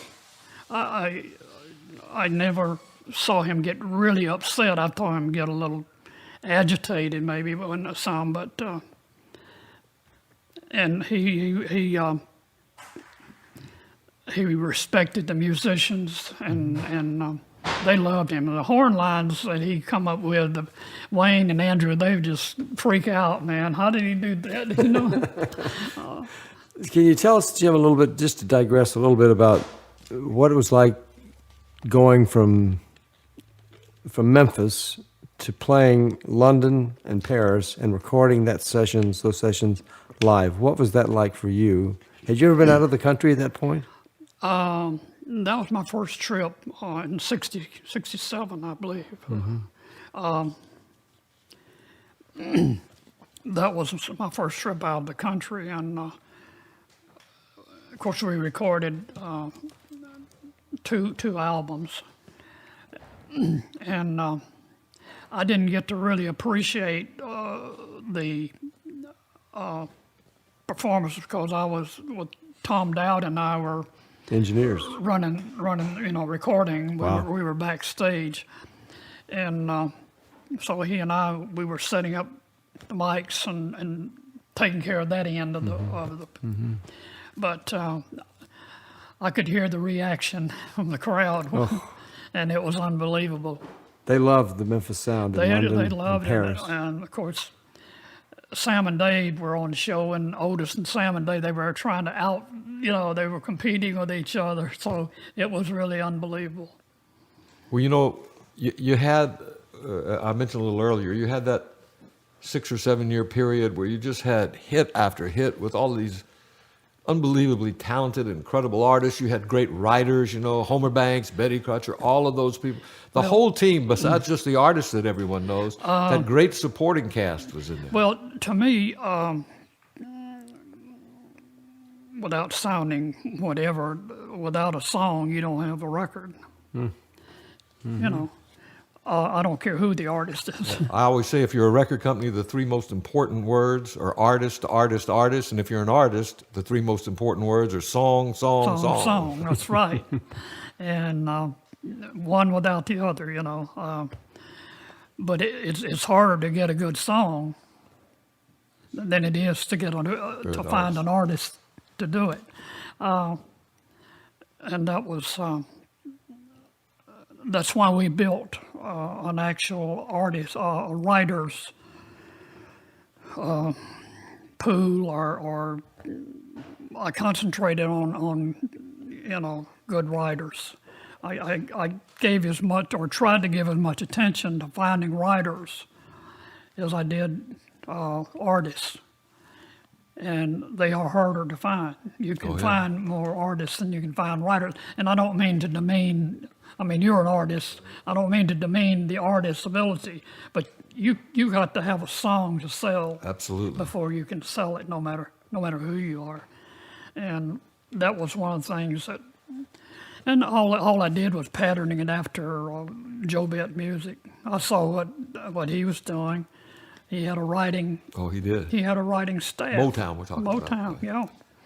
And so I always admired and respected that of Berry Gordy. He understood you got to have that song, and so we had writers on salary. We put once they had proven themselves, then we had them on a regular salary. Well, those two albums, Live in London, Live in Paris, still, I think, rank up there with some of the best live recordings ever. It was a good, it was a good effort. The crowd was going crazy. Yeah. They had to bring Sam and Dave back like 20 times or something. I don't know, crazy. Yeah. Except in Paris, I think I may have told you this. Otis was going to do his song "Fa Fa Fa Fa Fa," and he started off doing it in French, and they booed him. Because he was trying to speak. I think that was the most shocking thing that ever happened to Otis, I'm sure. They wanted to hear the didn't happen American. too often, though. No, that was the last. He didn't do that again. They wanted to hear the American version of that song. They didn't want to hear him in French. So, Jim, you had, like I said, you'd had this great run. You had these great artists. You had these great writers and these producers. Everything, the company was such a big success, such a gigantic name in American music. And then in 1968, you chose not to renew your deal with Atlantic, and then you eventually sold the company, right, to Paramount? Yeah. So in 1965, Jerry Wexler called me and said, well, the contract it's expired. We'd been operating without a contract for several years with Atlantic. And so Jerry said, they're pressuring me. I need to get a contract. He kept insisting. So I finally agreed. This was early part of '65. I agreed to a 5-year contract with the provision that if you cease to be a shareholder in Atlantic, the contract is void within, I think, 6 months or something. Apparently, I didn't stay in law school long enough. Jerry sent the contract down, and I didn't bother to read the thing thoroughly because Jerry and I had been operating. The infamous fine print. Right. Jerry and I had been operating on a handshake for years without a contract. And I didn't bother to read the fine print, and it stipulated that the masters belonged to Atlantic, even though we paid for them. Atlantic never forward and paid up in front on anything because we were making pretty good money. We didn't need it, so I paid for the sessions and the tape. So anyway, that was kind of a, because what happened when Atlantic sold, he was no longer a shareholder. That allowed me out of the contract, but they retained the masters, which included everything up to that point, all the Otis Redding masters, everything. But anyway, that's life, as they say. But you sold to Paramount, is that right? We tried to sell to Atlantic. See, they sold to a Time Warner. Right. They sold out, and Jerry said, come on up. We might be able to negotiate a buyout, whatever. Well, they offered me some ridiculous amount, and I almost walked out of the room. Anyway, that was the end of the Stax Atlantic relationship. Because Jerry said, well, I can't overrule the Warner Brothers, blah, blah, blah. I'm sorry, I didn't know that was in the contract. And anyway, he apologized for it, but we wound up without any masters. So in 1968, we were starting like a new record company with no masters. Starting from The scratch. catalog was gone. Of course, they still owed, the royalties as they were due, but that was small amount compared, what To owning the masters. they're owning the yourselves. masters. So they owned all the Otis Redding masters, and anyway, we sold to Paramount. Well, it's actually Gulf and Western, and it was one of those conglomerates. Paramount was one of the divisions of Gulf and Western, and we thought we could operate, independently. That was the whole, that was the way the deal was supposed to go down. Well, and within a few months, we were, of course, selling more records and whatever than Paramount was selling, the Paramount Records division. So they wanted to move the company to California. That was that was intended in the beginning. We didn't know that. And take over probably management, Well, we, make a long story short, we bought the company back. We borrowed the money from union planners, paid them off, and for the first time, Stax was an independent record label in 1968.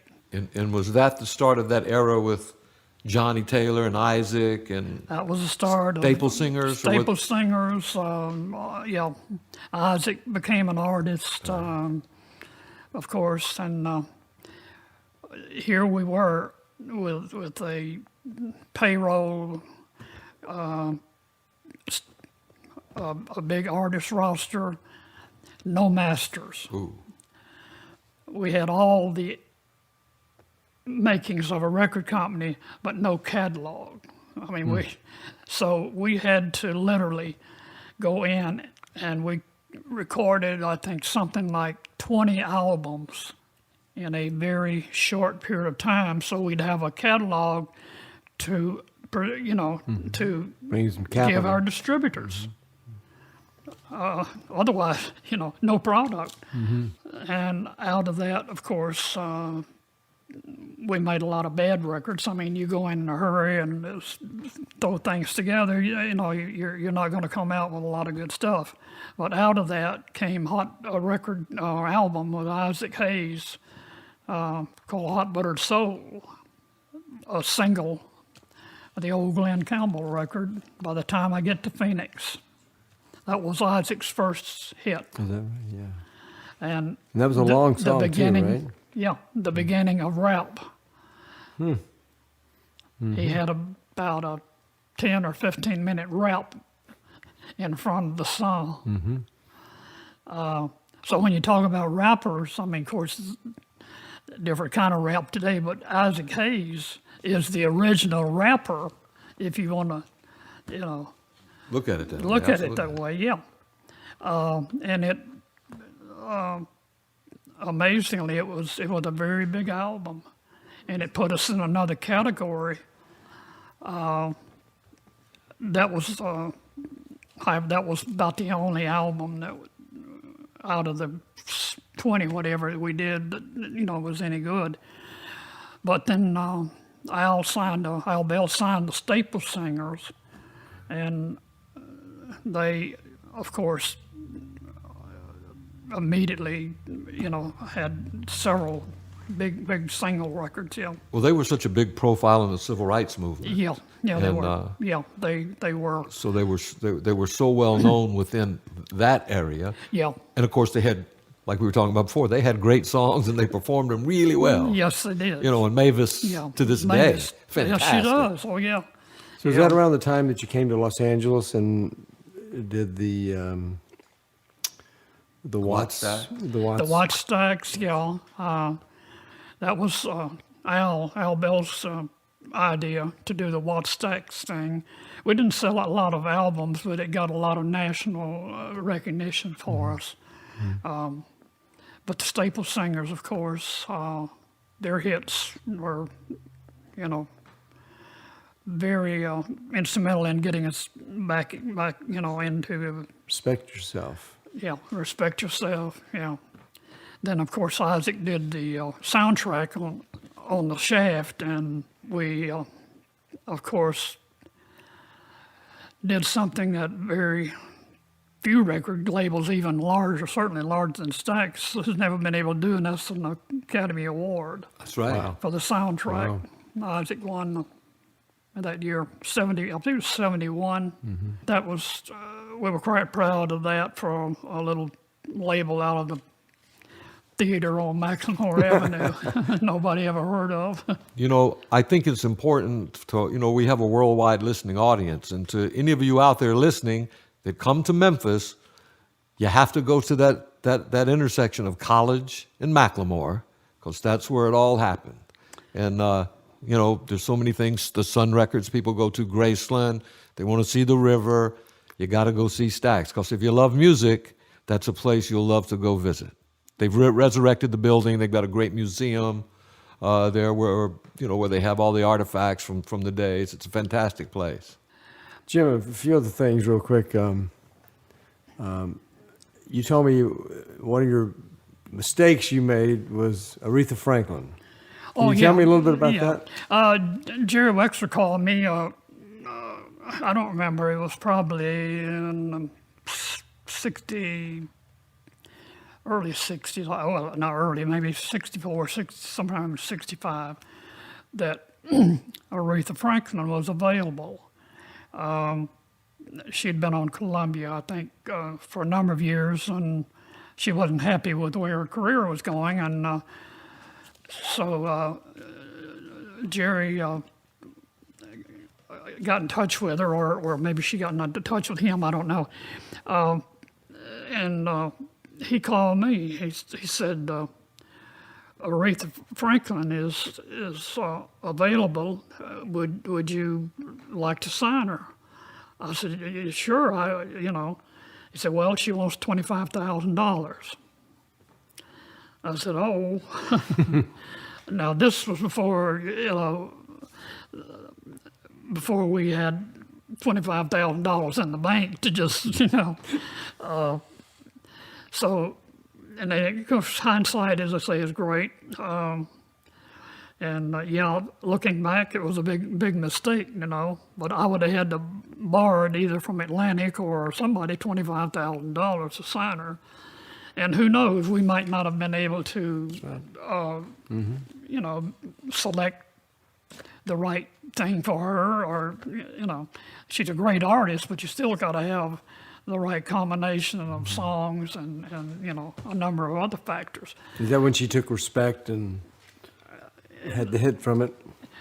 So Jerry signed her, and I don't remember I think Respect was like her second record or so. I'm not sure. I wouldn't mix. But anyway, Respect, of course, being the Otis Redding record, which did well, but of course Aretha's she changed it around. She changed it around a bit and took it to another level, and so we made a little money. We own part of the publishing on it. Well, that's good. Yeah, well, Sam Phillips sold Elvis for $35,000 to RCA, and a lot of people said, "Well, that was a bad move," but at the time, $25,000 at the time was a lot of money. I mean, so we passed on it, and it was a mistake, as I say, looking back. But who knew? Who knows? We might not have been able to do what they did, what they were able to do with her. So, Jim, we wanted to run through some artists that you've signed and worked with, and just off the top of your head, give us some thoughts and things that you would like to share with people around the world about these artists. All right. And I'm going to start off with Rufus Thomas. Rufus Thomas is a unique artist, to say the least. He's almost a comedian. He could probably do stand-up. He knows what he wants. He'll listen to your ideas, but when he comes in the studio, he pretty much has everything already laid out the way he wants it. And he will direct the musicians, but he'll also listen to their comments as well. He's flexible, but he's easy to work with, and a lot of fun and on sessions. Because his shows, he gets up with his short pants on, and he does the chicken and the dog, and he acts out his records on stage.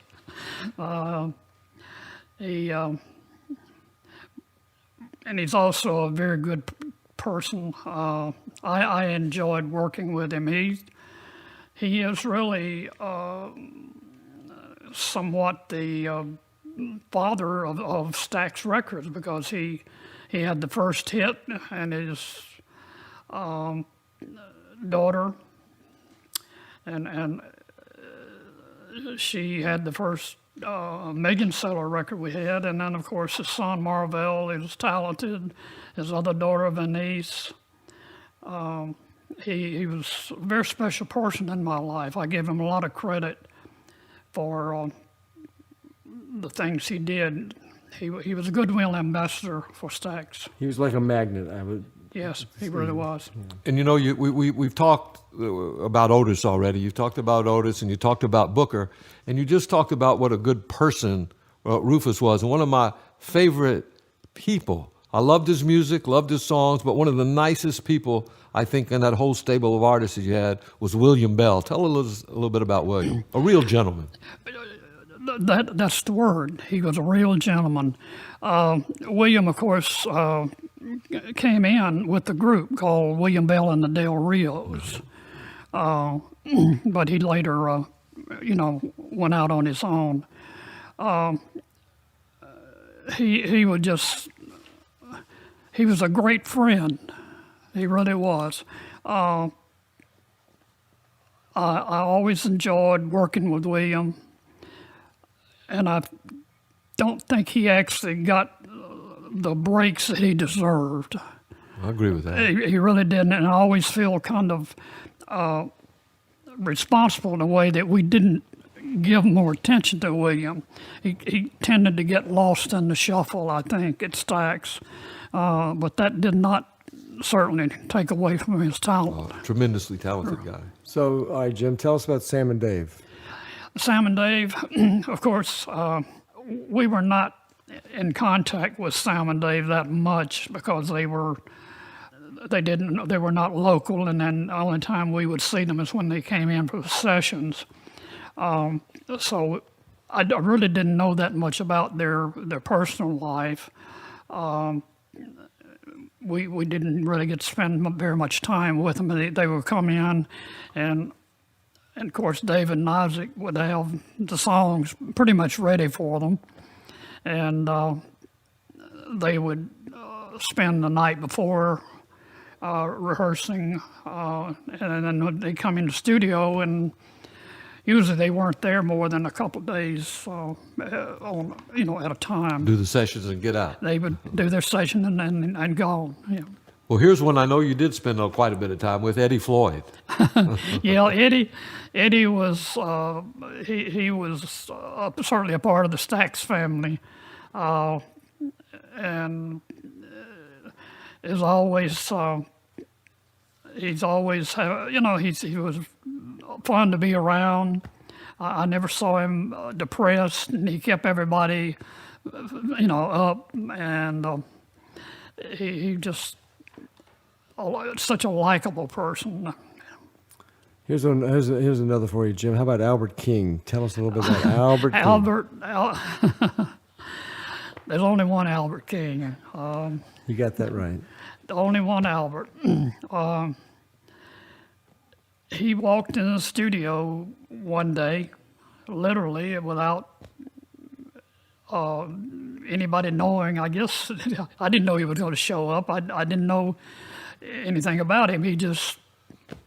I look up one day, and there's Albert King, and we talked, and of course Estelle, she's always in the blues. She loved the blues, and she was better at hearing a good blues record than I was, and Albert, I think, met her, and then she told me about him, and we met, and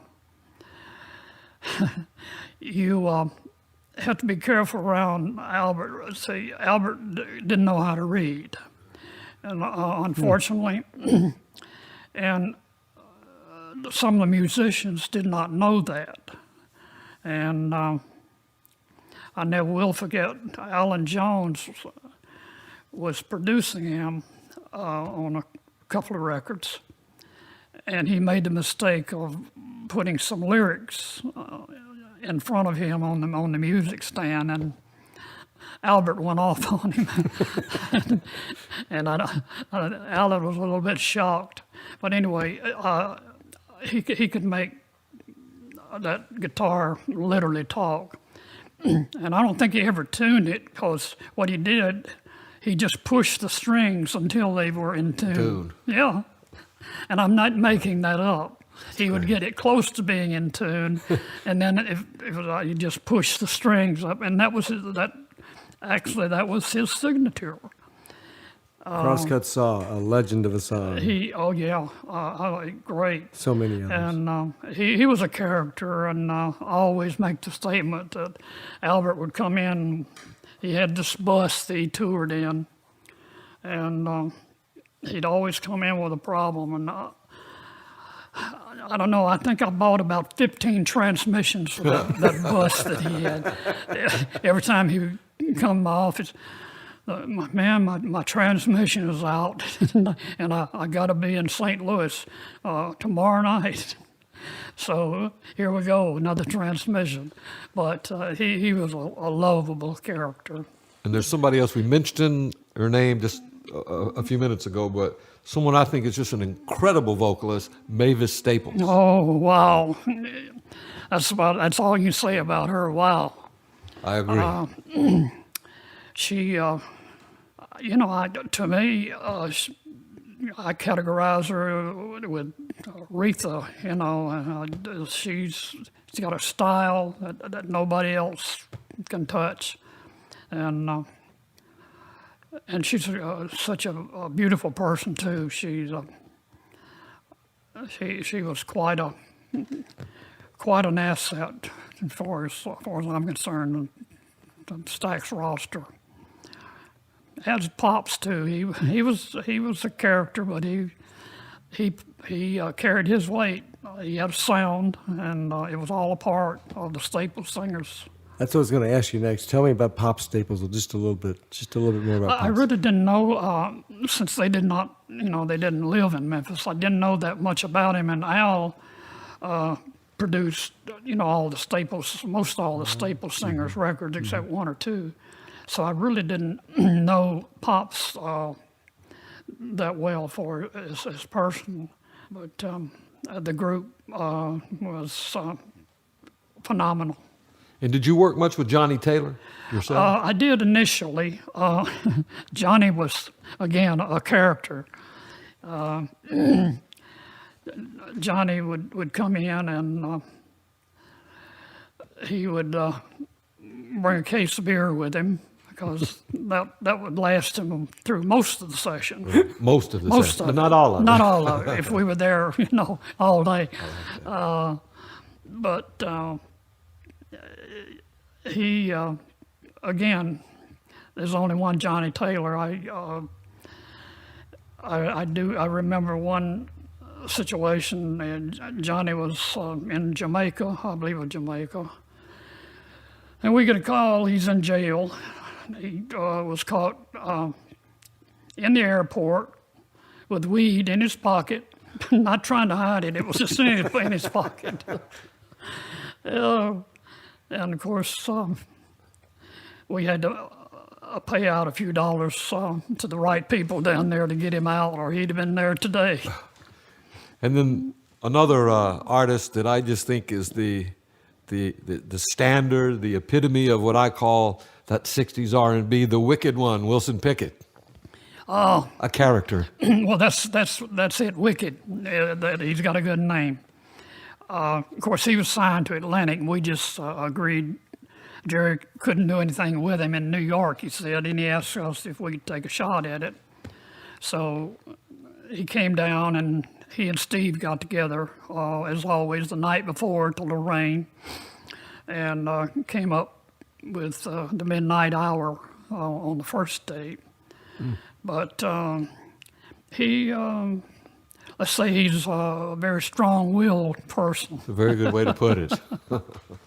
So, Jim, we just lost Andrew Love. Tell us about the Memphis Horns.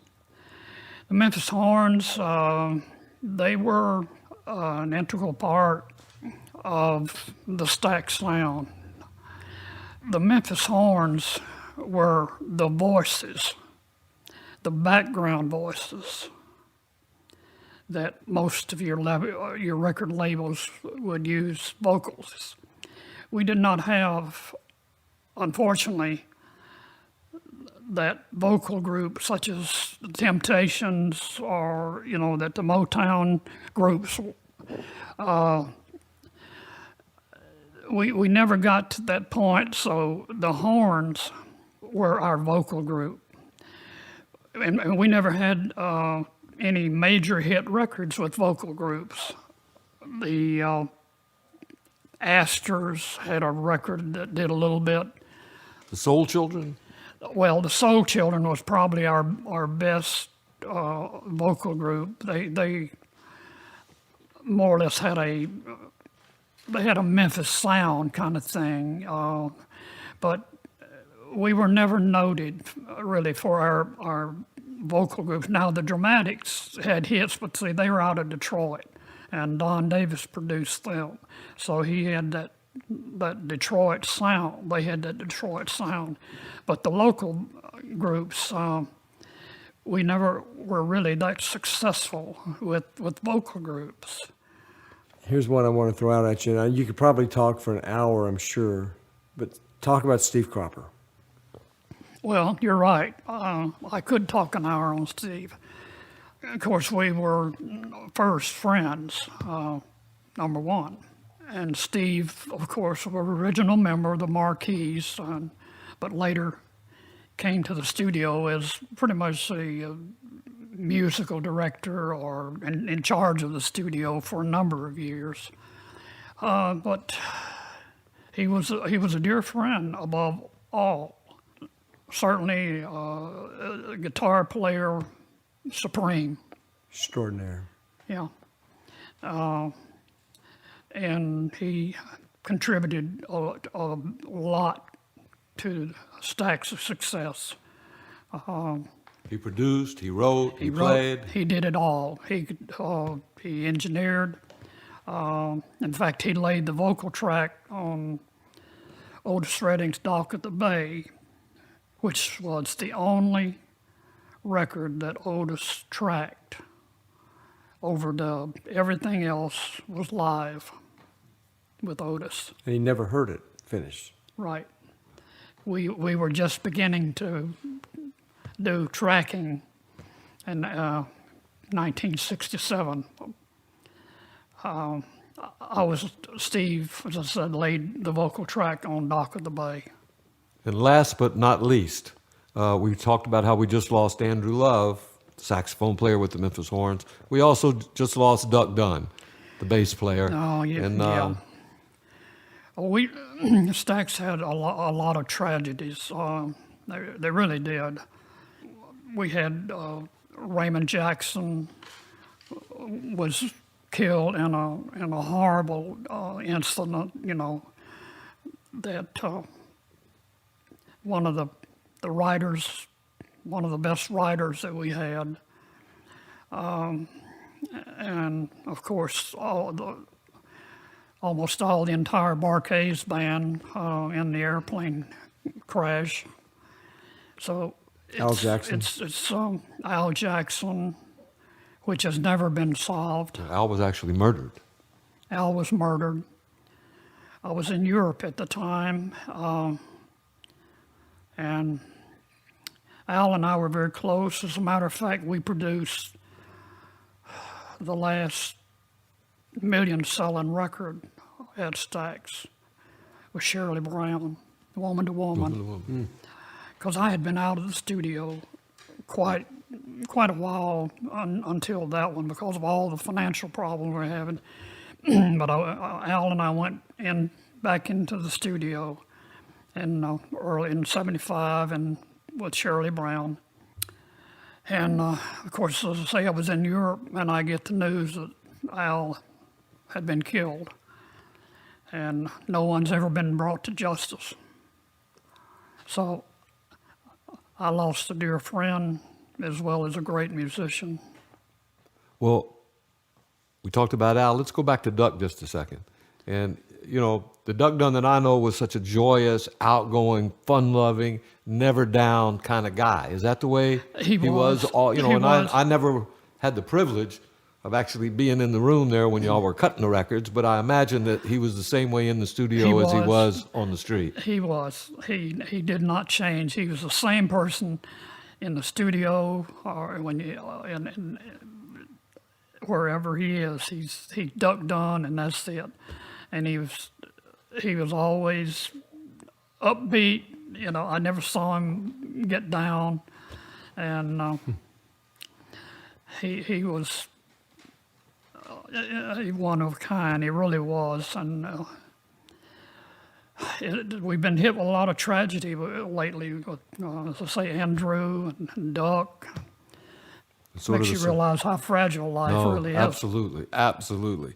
Well, Jim, we've been here for quite a while today talking to you, and we want to thank you so much for giving up your time on allmemphismusic.com. I know John wants to say something, but just on my behalf, thank you so much. We've known each other for 35 years or so, and you know, I could go on. I could do an hour on you. An absolute icon. As somebody that's made his life, has lived a life of music. Be careful. Don't tell everything. You got a deal, but you got a real deal.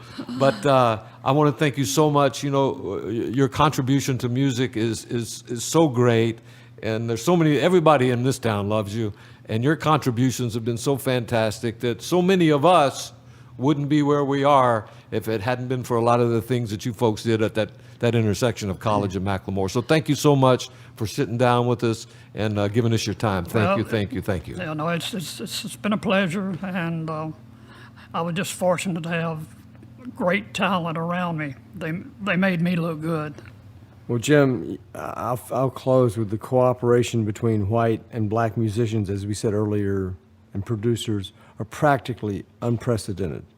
But I consider you the glue that held everybody together. And I think that's a real fair statement. Well, I appreciate it. I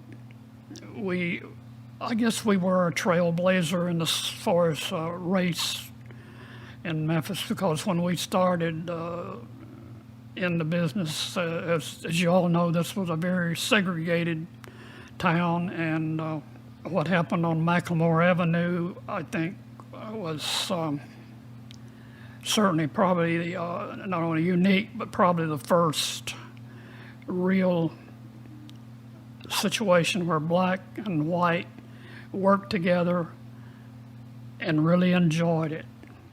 I agree. And I've known you for a long time, too, coming from the radio side of it. I had many days of coming to your place and just hanging out and watching magic happen. And I thank you so much for that opportunity. And I know, I'll tell this quick story, but you used to call me every night. I did. When I was on the radio station. And ask you to play Alice's Restaurant. By Arlo Guthrie.